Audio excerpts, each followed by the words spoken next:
ભાભર તાલુકાના વજાપુરા ગામની સીમમાંથી દારૂની હેરાફેરી કરતા બે ઈસમો ઝડપાયા। ભાભર તાલુકા વજાપુરા ગામની સીમમાંથી ભારતીય બનાવટના વિદેશી દારૂ બિયર બોટલ નંગ 1136 તથા સ્વિફ્ટ ગાડી સહિત કુલ કિંમત ₹8,20,830નો મુદ્દામાલ સાથે બે ઈસમોને પકડી પાડતી એલસીબી વાવથરાદના પોલીસ સ્ટાફના માણસો ભાભર પોલીસ સ્ટેશન વિસ્તારના ગામોમાં પ્રોહી લાગતા પેટ્રોલિંગમાં હતા।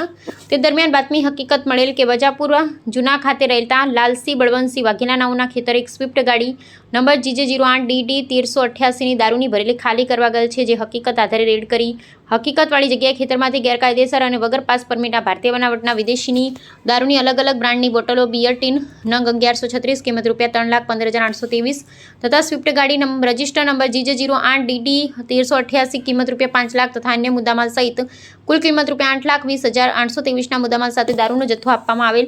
બે આરોપી ઈસમોને પકડી પાડી તથા દારૂનો જથ્થો વેચાણ અર્થે મંગાવનારા સહ આરોપી પોતાના ખેતરમાં હાજર મળે ન હોય ત્રણેય ઈસમો વિરુદ્ધ પ્રોહિબિશન એક્ટ મુજબ થરાદ પોલીસ સ્ટેશન ખાતે કાયદેસરની કાર્યવાહી કરવામાં આવેલ છે। પકડાયેલ આરોપી મહેન્દ્રસિંહ ઉર્ફે ગની રાહુભા જાતે રાઠોડ, ઉંમર વર્ષ 32, રહે ભાભર નવા, તાલુકો ભાભર, જિલ્લો વાવથરાદ। સાહિલ મુસ્તફાભાઈ જાતે ઘાંચી, ઉંમર વર્ષ 22, રહે ચંદ્રલોક સોસાયટી ભાભર, તાલુકો ભાભર, જિલ્લો વાવથરાદ। વોન્ટેડ આરોપી લાલસિંહ બળવંતસિંહ વાઘેલા, રહે વજાપુર જૂના, તાલુકો ભાભર, જિલ્લો વાવથરાદ। અહેવાલ કોઈ ગોપાલ કે પૂજારી।